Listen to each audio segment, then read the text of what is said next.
There's always a huge range of property you can buy at an auction. Yes, and a wide range of buyers. Let's see where the winning bids landed on today's show. Coming up on the show, this developer in Carlisle is making me a little nervous. Did you view the property? Well, at a distance. Whereas in Manchester, I'm confident this flat shouldn't take too long to sort. Timescale? I think it would take about 4 to 6 weeks. Weekend, I would have thought. Possibly, yeah.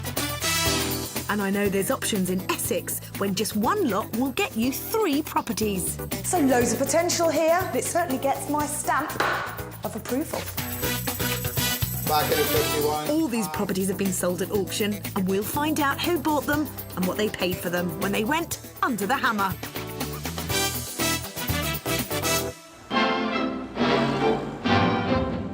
I'm in Carlisle in Cumbria. Positioned very close to the border of Scotland, it has the honour of being Britain's most besieged place. But on the positive side, it does have great transport links to Glasgow, Birmingham, Manchester and London. And besides, there's not been a besieging in ages. Does that mean one's due? Anyway, we're leaving the city and going out to Carlisle's largest suburb, Harrowby. The property I'm here to see is on a busy main road, but just a stone's throw away from the shops.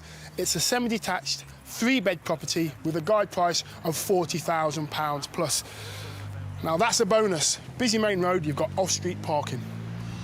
That's on the plus side. On the minus side, it does rather look like these gates haven't been painted since Carlisle was last under siege. Maybe there's a clue there as to what's in store for me inside. Straight into the lounge, the front room with an old-fashioned fire and fireplace there, but decent size. But those old fires are assigned to look around for radiators, and no, I can't see any. So that's a job that'll need doing. Through into the kitchen. Small kitchen, old-fashioned kitchen. Just needs a refurb in here. And a bathroom off the kitchen with a sink, but no toilet as yet. Let's have a look and see if we can find our toilet. It's not there. The toilet's there. Lovely shade of yellow. You can actually make that bathroom bigger, and there's endless things you can do with the kitchen. So down here could be sorted, but what's upstairs? Probably not a bathroom, I'm guessing. But what a difference you could make to the space down here if it were possible to relocate the bathroom to its rightful level upstairs.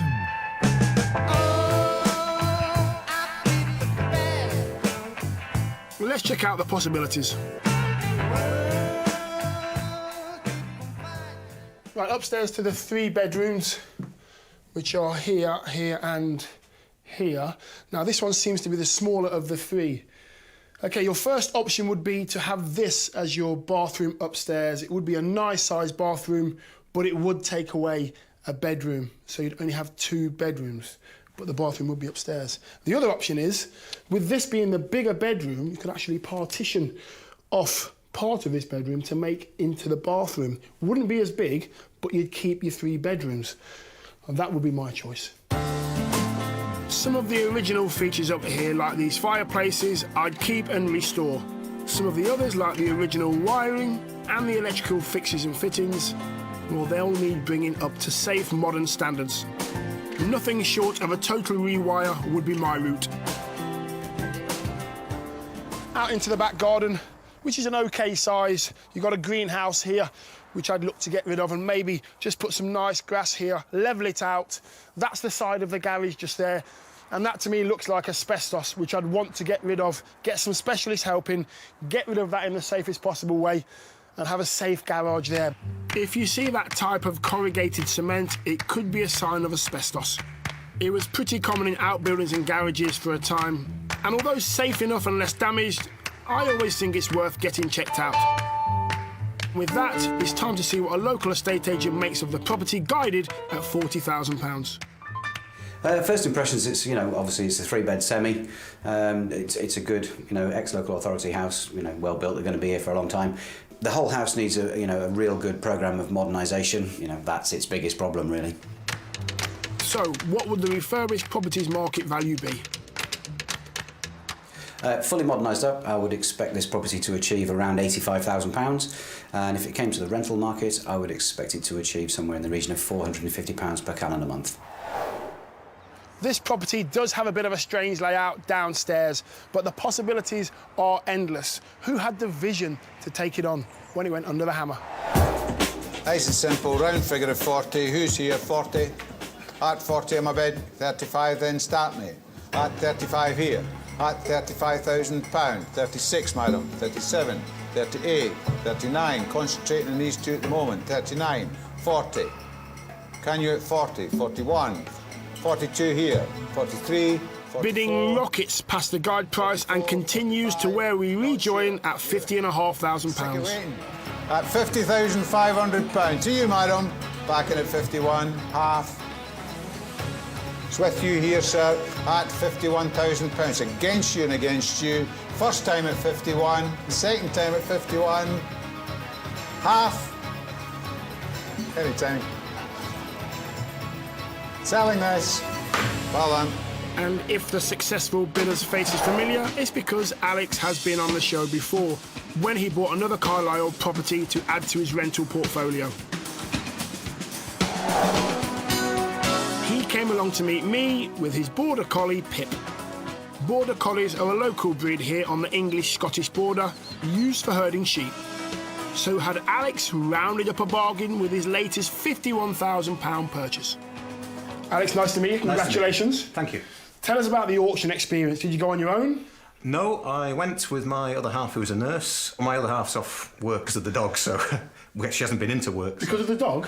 The dog, well, Pip managed to injure her twice in two separate dog-related walking incidents, so yes. Oh dear. Yes, managed to pull her over and do her wrist, and also she managed to just fall over herself down a pothole and break a knee, so. Keep away from Pip though when walking. I would say, yes. Yeah. Seems like Pip has a tendency to rush headlong into things. Perhaps a little bit like his owner. Did you view the property?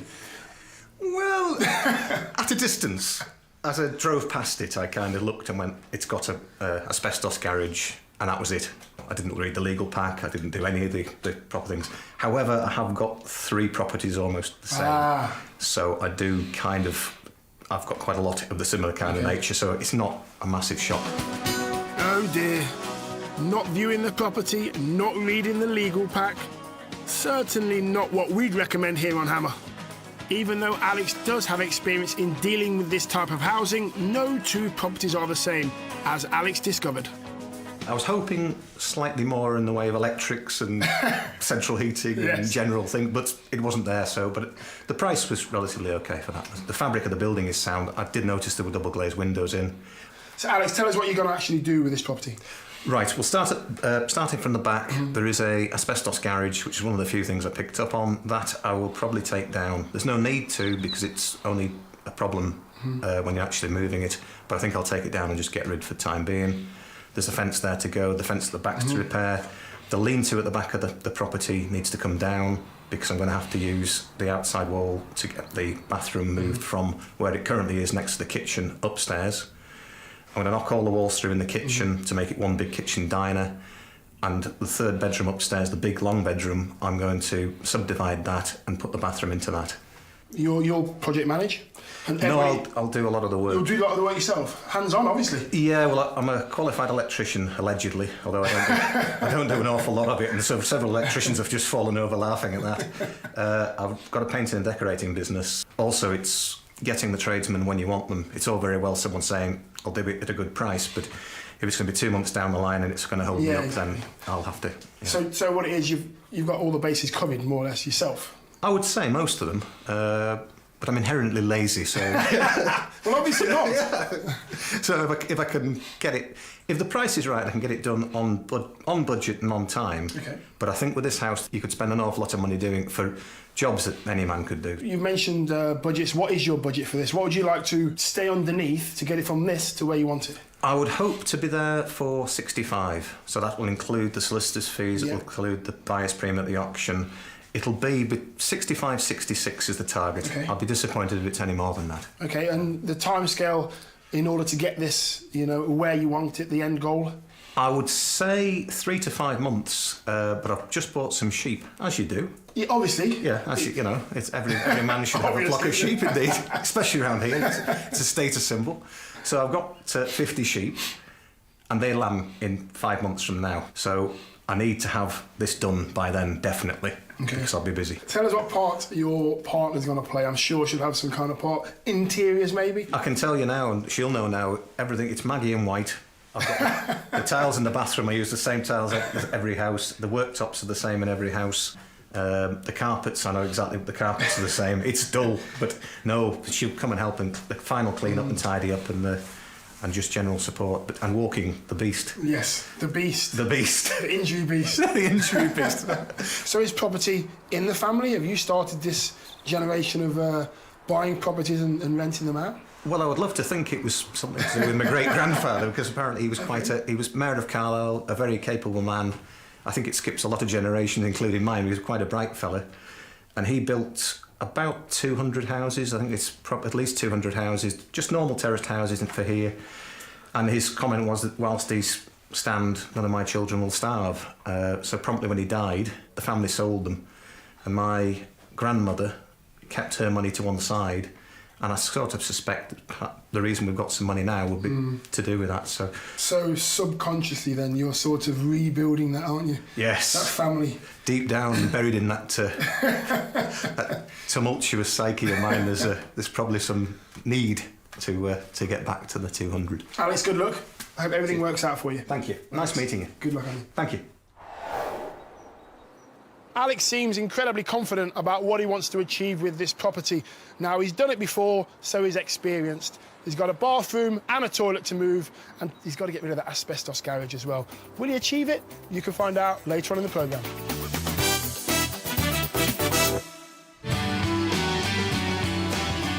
Time to leave Cumbria and head towards Lancashire and the hustle and bustle of Manchester.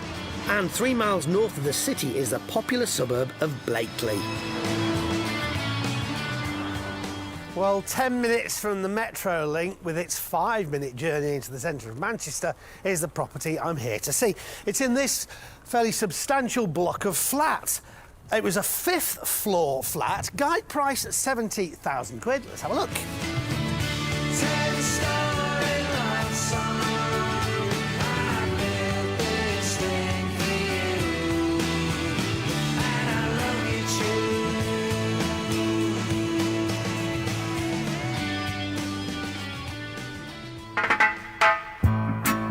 And actually, I do love it. There's nothing, absolutely nothing to worry about here. The open plan living room kitchen is a real nice space and the units look absolutely fine. Neutral decor, all good. If you're looking for something really outstanding in a property, how about these views over Manchester? And a little balcony to soak it all in from. Just glorious. Don't worry about a thing.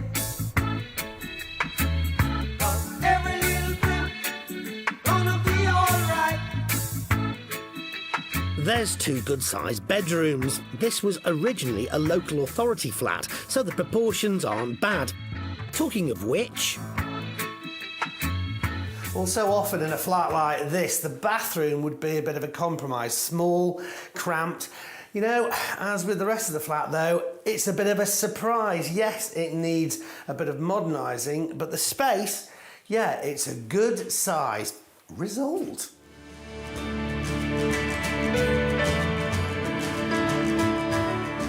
A 2-bed of this quality just outside the city centre for £70,000. It really seems a good deal to me, and the communal areas just outside the flat are well maintained, and even better, there's a real treat outside.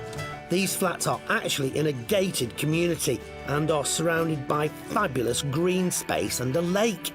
Of course, communal space doesn't come for free, and the charges here are just over £100 a month, so you need to factor that into your calculations. We've asked along a local property expert to see if he's as impressed with the property as I am. First impression's not too bad. I think, you know, a little bit of time on it, a bit of a clean, it'll be very nice. I have to agree, I think it'll only take a little bit of work to really bring out the best here. So what sort of price would you expect were you to sell the property? Once renovated, I will put this property on the market at £75,000.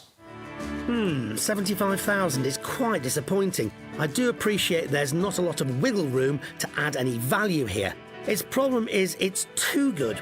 Fine if you want to live here though, but is there any other reason for what seems to be quite a low resale value? There are other properties on the market that haven't sold, so I don't know how fast you'll be able to make a return. OK, fair enough. But is there rental potential here? The rental market at the moment is strong. I would imagine this property would rent in the region of £550 per calendar month.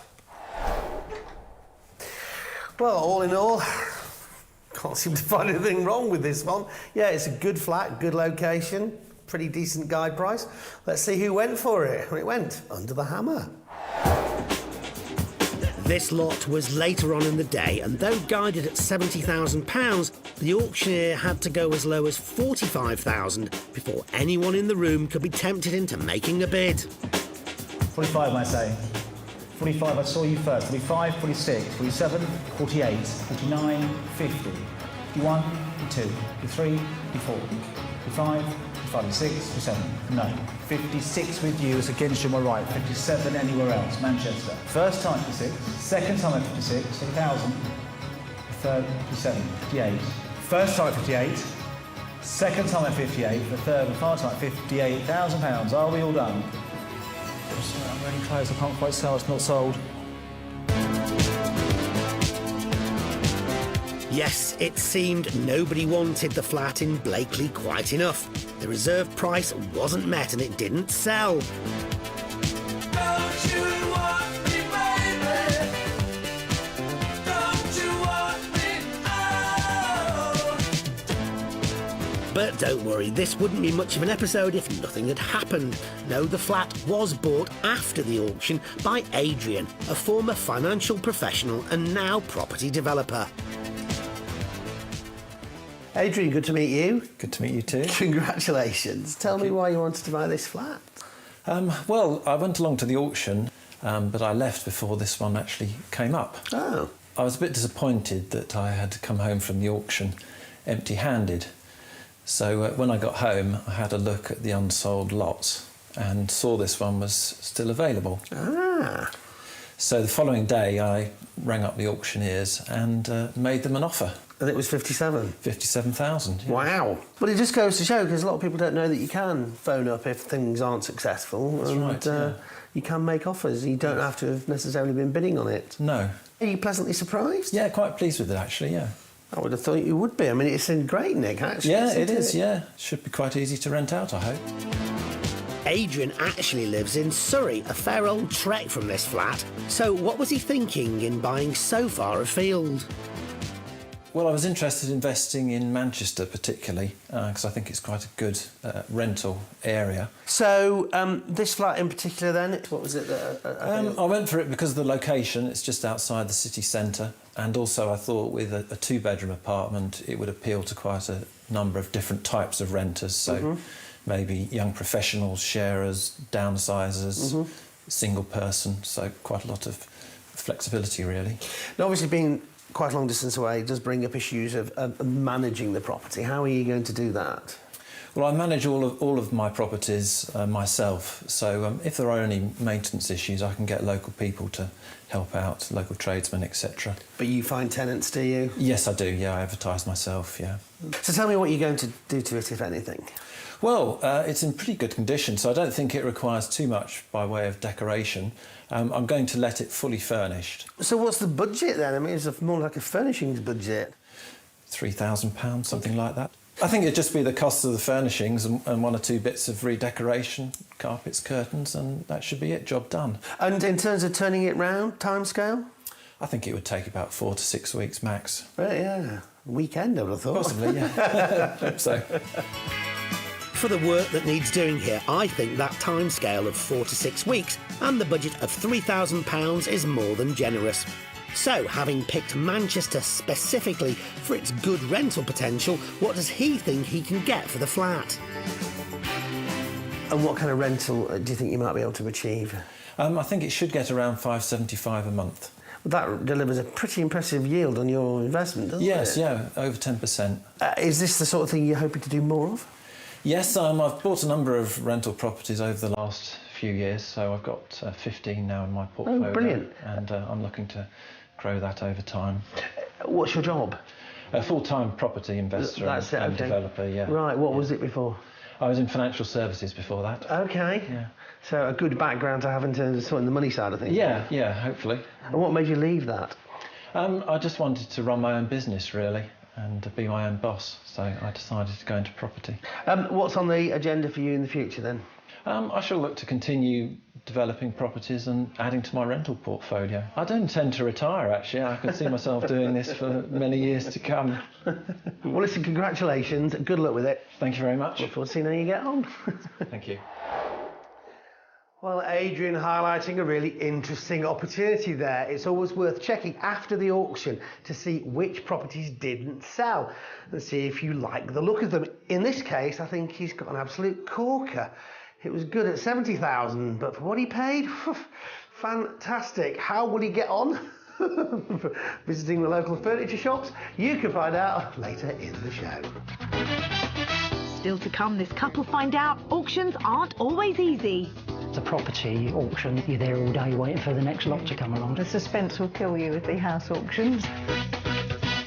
And it's been a glamorous life for our developer in Manchester. I actually had my camp bed here and stayed over and just cracked on and did all of the work. It was in the historic Cumbrian city of Carlisle that we first came across this 3-bed semi-detached house with a guide price of £40,000. This house had a bit of a time warp feel to it, with not only dated decor, but a downstairs layout that didn't really meet modern requirements. It had a small kitchen with a bathroom off it, but a bathroom missing one normally standard thing. Let's have a look and see if we can find our toilet. It's not there. The toilet's there. Lovely shade of yellow.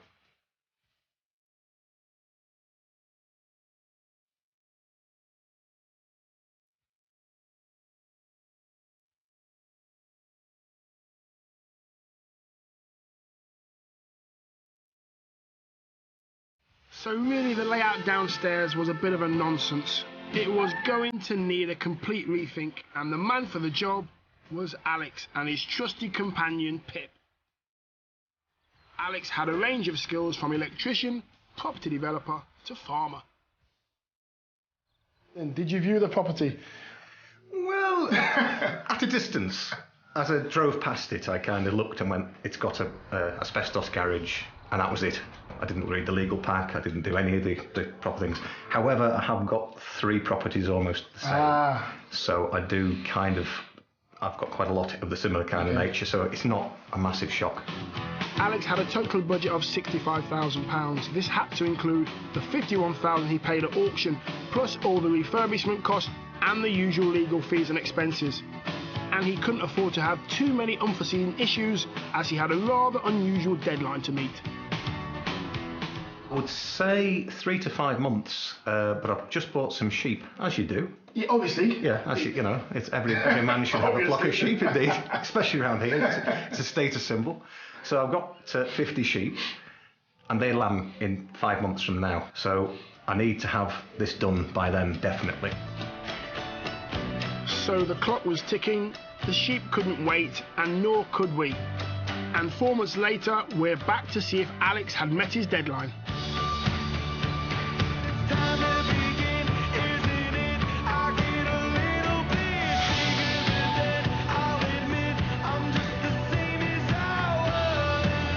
Yes, so from the outside, there's no perceptible changes. But what about the inside?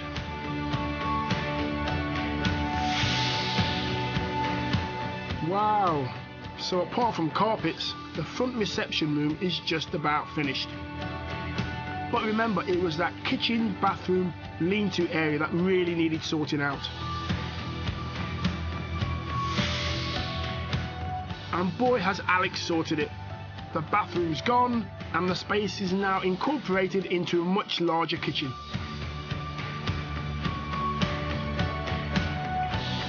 And with the lean-to removed, there are now patio doors that lead straight out onto the garden. But where have the bathroom and toilet gone? Is that it? Now at the top of the stairs? Right, here we have our bathroom. We stole a bit from the bedroom, the big long bedroom at the back of the house. We're going to tile this, shower here, shower screen there. It should be a nice wee bathroom, and we're relatively happy with it. Well, it may not be the biggest bathroom in the world, but I think it's a great solution to that downstairs layout problem.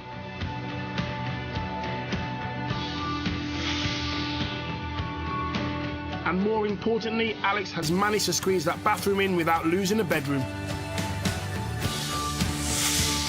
Though there may be a few more days' work here, predominantly the inside of the house is ready to go.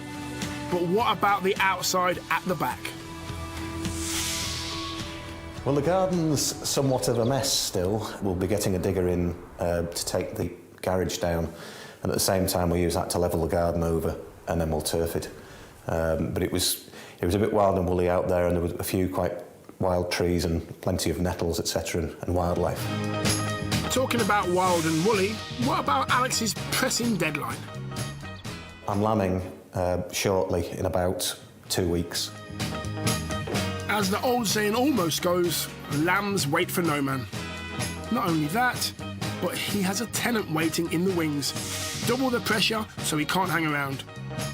And although Alex has done a lot of the work himself, he's also had help from friends and family, especially his son, and no doubt Dog Pip has lent a paw or two. But how much has it all cost? My aim was, budget-wise, to come in at 65 with the costs from buying, the solicitor's costs and everything else. And we'll be broadly on that. 646 is what I'm expecting. So an all-in-all total of just below £65,000. Seems like Alex has got a lot of house for his money. But what do two local property experts think? First, the agent who saw it last time. The layout is much, much better. Before, the bathroom was really small with a little sort of lean-to on the back alongside the kitchen, and now he's moved the bathroom to the first floor and has also retained the 3 bedrooms. The standard of the work done so far looks good. The kitchen is virtually finished and has been done to quite a high standard. If the rest of the works are done to this standard, then yes, I mean, it will certainly complement the property. Alex is now committed to renting out the house. But if he did look to sell it on at a later date, what might it be worth? If brought to the market, we would market this property at £89,950, with a realistic expectation we could get a sale in the high 80s. If I was to put this property on the open market, I would market it at around £95,000 with an aim to achieve around £90,000. Far better than I thought. I thought I was shooting high at 85. Now I probably should be selling it, but I've agreed a contract as a tenant in 10 days. So without that agreement to rent in place, based on that figure of £90,000, he could have seen a pre-tax profit of £25,000. But what about those all-important rental values? If the property came to the rental market, I would expect it to achieve somewhere in the region of £450 per calendar month. Rental demand for something like this would be quite strong, and we would expect to achieve £450 per calendar month. I'm slightly under that. I'm £430 what I'm renting it for, but I aim for long-term tenants. £430 per calendar month still isn't bad, and would see an annual rental yield of just below 8%. For the next few months, he's got his sheep to think about, and Alex is building a couple of flats. But after that, will he do another renovation? I would. The only thing is, I've done about 11 properties in about just over 2 years. So I think currently I'm probably not going to. I think my family will kill me if I do, because they're getting a bit sick of long hours and grumpy father.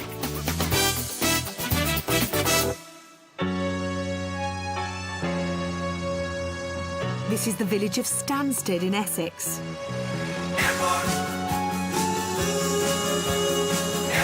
No, not the airport. Stansted Mount Fitchett, as the village is known. Surprisingly, it's not even under the flight path. I bet you didn't expect that.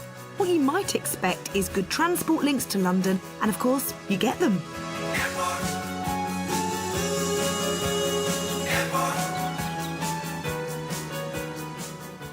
Just off the main road is this quiet little lane, which is only a couple of minutes' walk from the train station.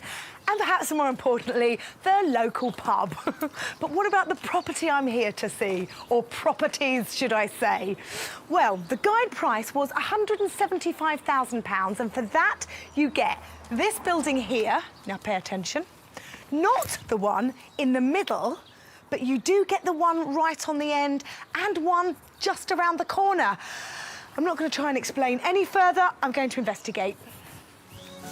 This lot isn't straightforward, so just bear with me. We have the brick building near the top of the lane. This smaller wooden structure further along on the corner, and then opposite that, this detached two-storey building.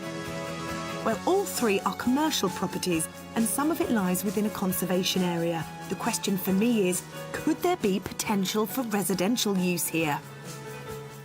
Well, this building has a commercial feel to it. I know it's currently got B1 business use attached, and it feels like you're walking into offices. Look, you've got strip lighting here, an office through here with loads of paper, a couple of desks. At the back here, you've got some stairs, which I don't think comply to building regs, judging by the look of them. And through here, another office. There is no character at all in here. You can really imagine people doing lots of work. And look at this.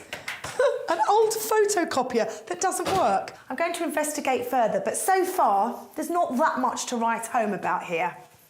There's also a little loo at the back, and up the stairs, another two offices. Another two boring offices. But as always, I have a potential plan up my sleeve for that.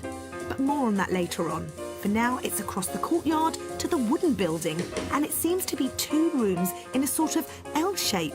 It's pretty derelict with some spots of damp, but if you can see past that, there's enough space here that presents a good opportunity. You suddenly hear a bell, and right away you can tell that this could be the start of something grand.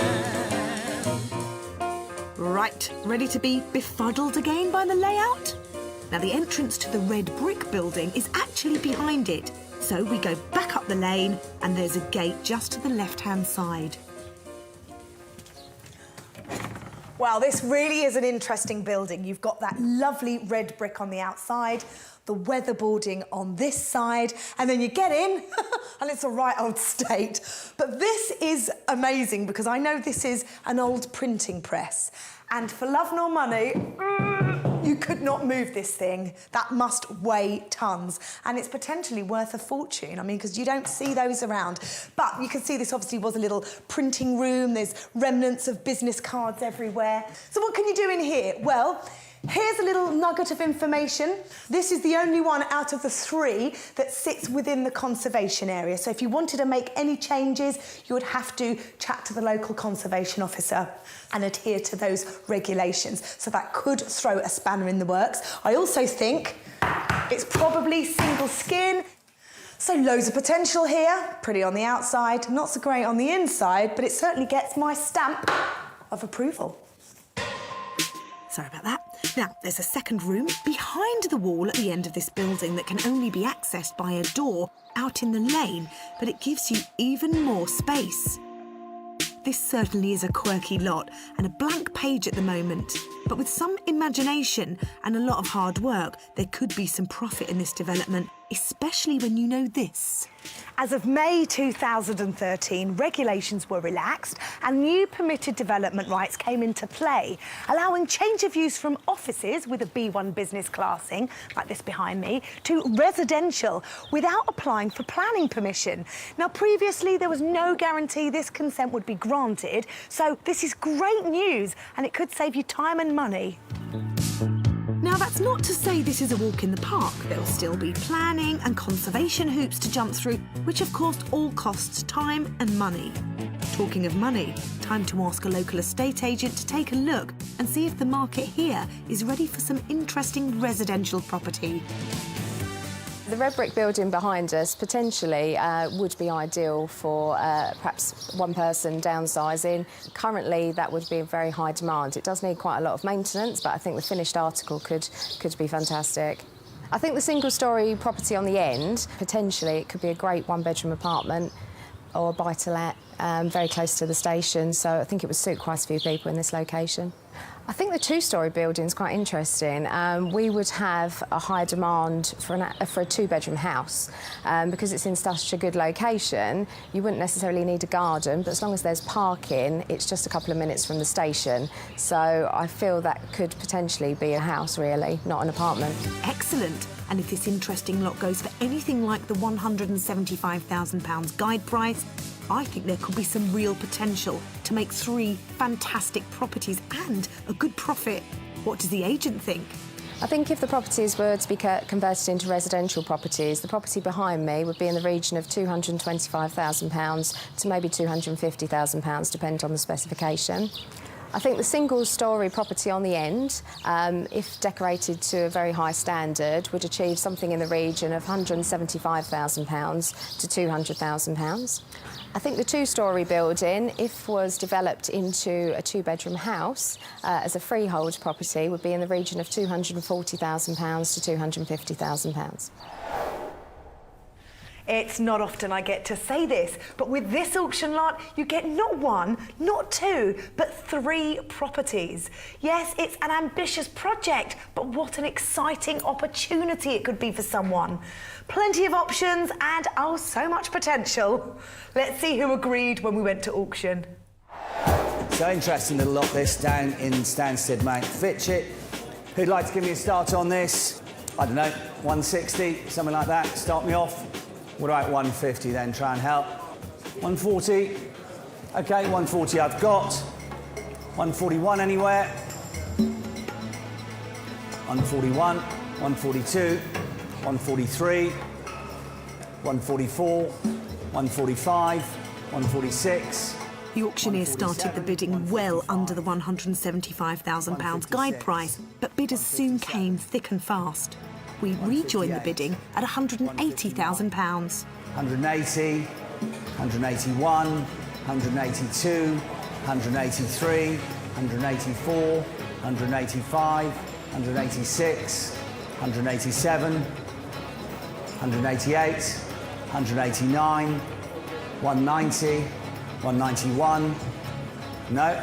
With you, sir, been all along, bids £190,000. Standing up the middle of the room there at the back. It's against the 2 gentlemen here on my left. 190 for the first, 190 for the second, 190 for the third and final time. We're all done. So, 190, well bought. Bidding right from the start was Paul, and his determination paid off at £190,000.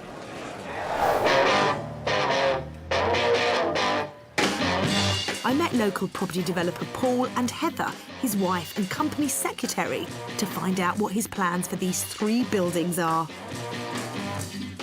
Paul and Heather, congratulations, well done. Thank you. Lovely to meet you both today. So you've got 3 little lots in one here? Yes. So what was it that took your eye, Heather? Well, it's local, so it's a nice project for us to have on our doorstep, and it just looks something interesting, something a bit more unusual.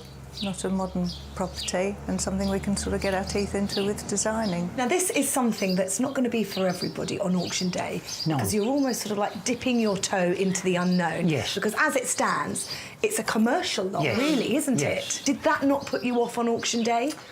I think that's really what kept the price down, to be honest. You know, there are planning issues. It's a bit of a tight site.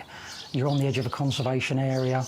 But we did our research before we bought the lot and found out what we could about the site and decided it was worth a go. So come on, what are your plans? What are you going to do with these properties? Well, we hope to do the office into 1-bedroom flats. That should make 2 very nice properties.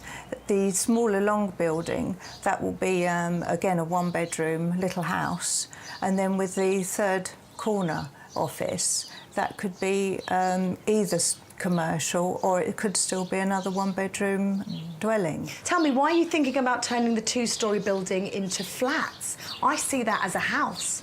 I think the reason why we'd prefer to make it 2 flats, it will be worth more money as 2 flats because we're looking at renting the units out rather than selling them on. And also, there's no garden for it, and I think people want a house, expect a garden, whereas perhaps people with a flat are prepared for a bit of parking and a flat and they won't want the garden. We're lucky in as much as with the 2-storey office building, we're hoping to get that converted under the new permitted development rights. There is a prior approval process that you need to go through first, which basically means writing to your local planning authority, telling them what you plan to do, and they'll either say yes or no, or they'll consult with highways and people like that. So, I mean, this isn't going to be a straightforward little number for you guys, is it? I mean, there's a lot of hard work that needs to be put into this. Yeah. But it will be so rewarding if you get it right and if you get the permission. Yes, that's right. Yes, three separate projects, and each one is different and comes up with its own issues. Yeah, but all brought under the one hammer, which is what I love. Yeah, I mean, the nice thing about it is each property has got its own separate title. So we haven't got to start splitting titles up. They've all got their own services, their own electric, sewage, everything. So half the work's been done. And the way we looked at it was as a fallback. If we don't get any residential use, we'll just restore it, use it commercially and get some income that way. These guys have really done their homework, as you would expect from professionals, and they have a healthy £30,000 per property as a budget. The first stage of development is to convert the 2-storey offices, and they're hoping to get them completed in 3 to 4 months. So I know you're no novice to the auctions, are you, Paul? No, I'm more familiar with the motor trade auctions. Been in the motor trade all my life, and I was a car auctioneer for sort of 4 or 5 years. And how does it differ from a property auction, apart from spending loads more money? Yeah, the speed of it is the main difference, really. A car auction's a hell of a lot faster. The suspense will kill you with the house auctions. Oh, Paul and Heather, I'm so excited for you. I hope you get the yes, yes and yes, and we can come back and see 3 amazing developments. Definitely. Lovely to meet you. Thank you very much. Thanks, Lucy. Nice meeting you. Well, I think it is great news that Paul is now focusing on his property developing career. The difference between cars and houses, cars usually go down in value, whilst houses tend to go up. Will that be the case here? And will Paul and Heather get that all-important planning permission so they get 3 for the price of 1? You can join me later in the show to find out. Well, one property's done and dusted, but don't go anywhere yet. What about the others? Well, it's been a while since we visited. What do you reckon? Will there be surprises? Let's go back and find out. Time now to return to North Manchester and this 5th floor 2-bedroom flat in Blakely.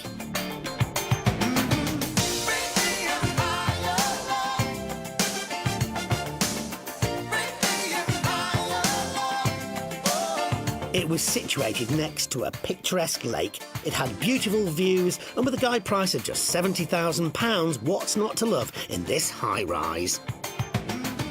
Well, so often in a flat like this, the bathroom would be a bit of a compromise, but the space, yeah, it's a good size result. It was bought after auction by Adrian. That's right, after auction. I went along to the auction, but I left before this one actually came up. Oh. When I got home, I had a look at the unsold lots. So the following day, I rang up the auctioneers and made them an offer. But it just goes to show, because a lot of people don't know that you can phone up if things aren't successful. That's right, yeah. You can make offers. So good, I got you. Yes, Adrian was delighted to get his hands on this place for the price of just £57,000. He lived in Surrey, but had seen Greater Manchester as a good location for rental investments. He had a budget of £3,000 and a timescale of 4 to 6 weeks to spruce it up and get the flat ready for rental.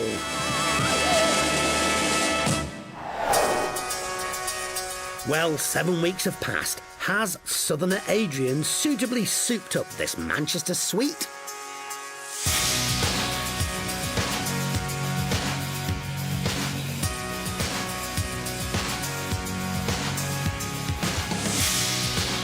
The changes may be subtle, but they all add up to make it feel more homely. We caught up with Adrian to find out what he'd done. Well, it took about a day to clear out all of the furniture that was left. I contacted a local charity and they came and took all the furniture free of charge, which was good. which saved me a bit of money. I redecorated the flat throughout, fitted new carpets and curtains, a new tap in the kitchen, and just generally tidied it up and cleaned up all of the apartment. This always seemed a good property, but I don't think you can underestimate the difference that new carpets, a new coat of paint, not to mention a thorough clean, can make. No more so than in the bathroom. It was quite grubby when I bought it, so I gave it a good clean. I painted the walls with a special bathroom paint, fitted a new loo seat, new mirror, bathroom cabinet and some towel rails. And it's come up really well. Looks as good as new. I think it's gone from grubby to great, and all just using a bit of elbow grease. And while we're talking about small changes making big differences... We had to change the lock on the balcony door because I didn't have any keys at all. So I was pleased to get that open. And I worked out that it was a south-facing balcony, so you get quite a lot of sunshine in during the day, which should be nice for our tenants. 'Cause it's the little things that mean a lot. Well, Britain may not always be sunny, but come that summer, the balcony will be a wonderful place to relax. Just look at that view. Other than using a plumber for the kitchen tap, Adrian's done all the work himself, so how long did that take? Well, originally I was looking at probably 6 to 8 weeks, but as I actually stayed up here and did all the work in a concerted period, it only took 8 days. Living some distance from the property, as long as you sort of coordinate all of the work and get all the people to come when you're actually up here, it's not too bad at all. I actually had my camp bed here and stayed over, and I worked for 12 or 14 hours each day and got it done. Well, obviously, if you do the work yourself, it does save quite a lot of money. So it's, you know, if you're able to do the decorating, it's well worth considering. Well, I imagine those 8 days working were a slog, but I think that's so much more sensible than having to travel between Manchester and his home in Surrey. Not only will he have saved money by doing the job himself, but he can get the flat on the market much quicker. But have those concessions helped Adrian stick to his budget? Well, originally I was going to spend about 3,000 or 4,000, but that was on the basis that I was going to go down the fully furnished route. But having spoken to some of the agents, they recommended that I went unfurnished because they said there would be a greater demand for unfurnished. So in the end, I came in substantially below that at £950. Only 950 quid? Suddenly, those long days all seem worth it. Adrian only paid £57,000 for the flat at auction, but will changing his mind about furnishing it be a good decision? We've asked along 2 local property experts. Do they think this flat will appeal to the local market? I love the property the way it's presented. We've got high levels of demand for properties, like flats and like houses as well. And I do feel that it will attract interest on the rental market. The owner has done a nice job of the property. It's clean, it's bright, it's airy, and I believe would be very popular. Sounds good, but how will Adrian's investment of £57,950 stand up in the open market if this flat was put up for resale? I think this property could achieve in the current market offers in excess of £75,000.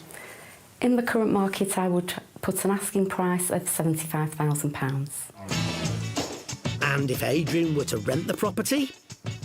In the current market, I would set a rental value of £575 per calendar month. The rental market is strong. My rental valuation is £575 per calendar month. I'm very pleased with those valuations. They're a bit more than I was expecting. Those valuations would mean a pre-tax profit of around £17,000. However, Adrian always intended that this would be for rental, and if he achieved those rental figures, his investment would yield nearly 12%. It all seemed very easy peasy, but Adrian has a tried and tested formula, and it makes for good advice, so listen up. Saves me from telling you. If you're buying at auction, you need to buy at the right price, do your research carefully, and keep a tight rein on the budget.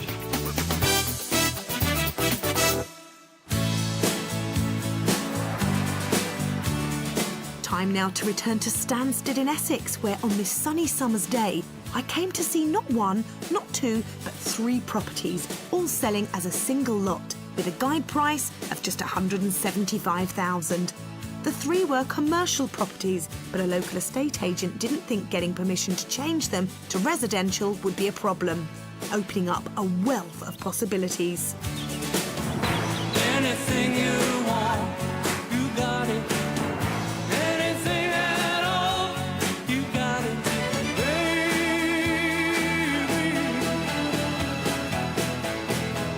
It was bought at auction for $190,000 by local property developer Paul and his wife Heather. They saw the potential, but knew the risks and had a backup plan.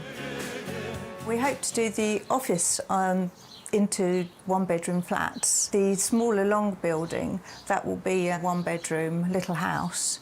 And then with the 3rd corner, that could be either commercial or it could still be another 1-bedroom dwelling. And the way we looked at it was as a fallback. If we don't get any residential use, we'll just use it commercially and get some income that way.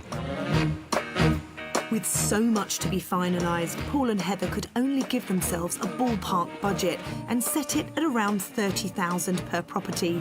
They planned to start with the 2-storey office and hoped it would be converted into flats in 3 to 4 months.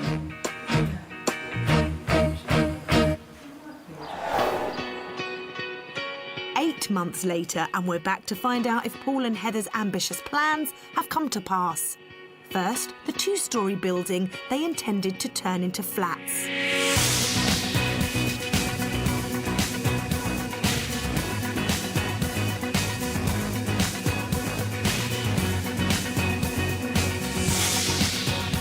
Well, even though it's not quite finished, it's still difficult to tell that this used to be an office block.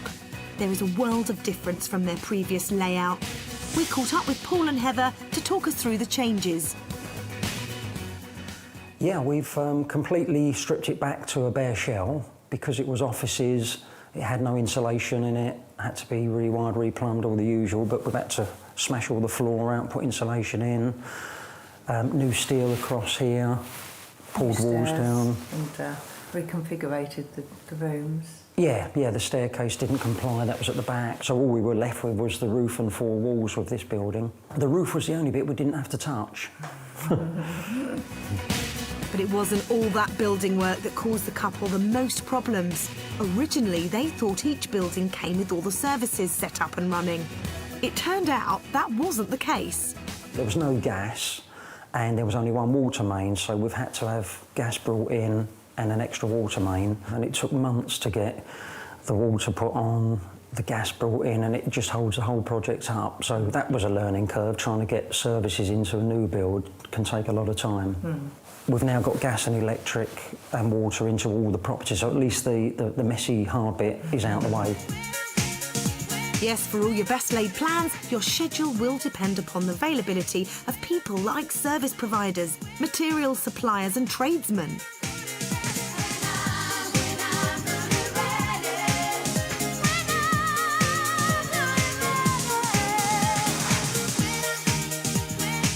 But this was only one of the 3 buildings. So what about the others? Let's get Heather to talk us through. Well, what was the corner property? With the corner stores, because it was single skim on the outside walls, we had to knock that down. And so we're now going to put cavity walls around here. And then this is going to have to be taken down as well and have cavity walls put in. And we've had to level the floors. We're hoping to have 2 bedrooms in here instead of the 1 bedroom that we first thought. This was originally going to be a bedroom and a lounge, and now we're going to turn these 2 into 2 bedrooms. So we have a bedroom and an ensuite at this end, and then up towards the front another bedroom, and this will then be a lounge, kitchen, diner. So each bedroom will have its own ensuite, and should look quite nice when it's finished.